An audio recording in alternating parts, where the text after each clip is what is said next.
Dr. Fred Chuck Parker saw the effect of small arms up close when he served in Vietnam. Today, he heads up NATO's Arms Control and Coordination section, which attempts to help countries tackle the threats from stockpiles of surplus or unstable light arms. We talk about weapons of mass destruction. There are some who feel that the true weapons of mass destruction are small arms light weapons because, to a large extent, weapons of mass destruction are not usable. They're so destructive that hopefully that remains the case. But unfortunately, small arms are quite usable. Last year, 750,000 people died from small arms. And we're not talking about wars, we're talking about 2/3 of those people died outside of wars, because you're talking about 200 million weapons, maybe. That's a phenomenal number. And our own estimates are maybe 70 million of those. There's no earthly reason that you can justify having them.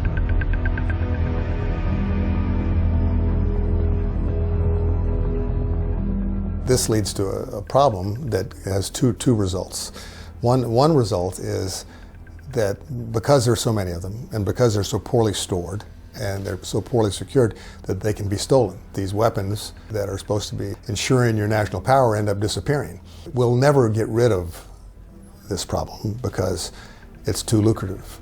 But we can make the playing field more difficult for the criminals.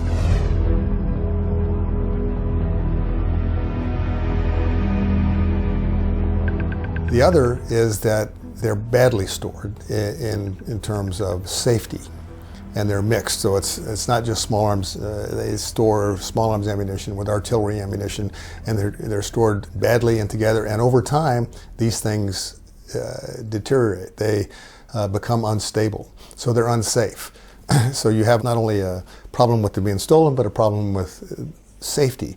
So they can detonate spontaneously.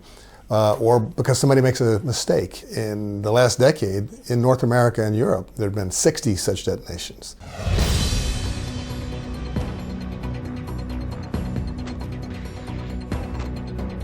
The impact of a single man-pad shooting down an airliner, not only the death of the people on the plane, but the impact on travel, but on the economies. It would be a terrible economic worldwide impact to shoot down an airliner with their man-pads. So because the impact is so great, we can't afford that. And so anything less than perfection is not enough. Can we account for every man-portable system out there? And the answer is no. Are there some that are missing? Yes.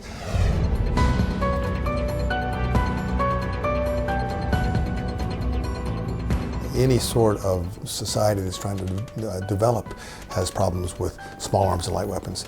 And the costs are terrible. If we were not to fight this, these numbers would grow, and they would grow geometrically. And we'd be forced to take on this issue, and the financial costs would skyrocket more than they are now. So it's not so much the cost of doing it, it's the cost of not doing it, and the cost of not doing it would be terrible. There are many nations now seeking assistance because, once again, it costs money to take care of this problem. And what you see is a tiered approach, both from the United Nations and actually in our own efforts. We try to come up with simple and cheap solutions to make things better. And then as you go up the scale to try to make things perfect.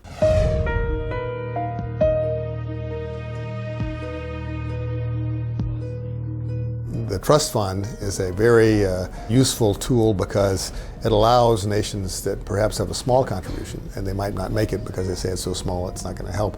But you can pool then contributions into one contribution and have it administered by our maintenance and supply agency that has a great deal of expertise, and so they will make sure that all the money gets spent how it's supposed to get spent, and then we actually have outcomes.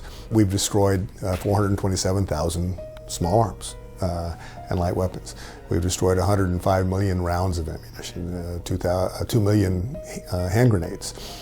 We've destroyed 24,000 tons of various other munitions. And when I say that, you recall that I said that the ammunition is stored badly. You have not only small arms, but you have rocket-propelled grenades, mortars, but then artillery ammunition, and it's all stored together.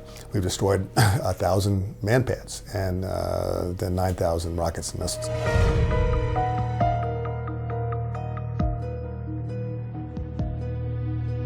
We started a project 3 years ago in May of 2008 and finished last April on physical security and stockpile management in Afghanistan.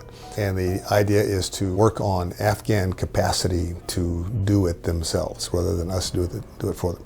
Now, part of this project ended up constructing 12 depots, basically, that meet all kinds of international standards, where you can store 400 pallets of ammunition. There are maintenance facilities because you take care of the ammunition, and we had an enormous amount of specialist training. So now we believe that Afghanistan is much better placed to deal with this issue themselves.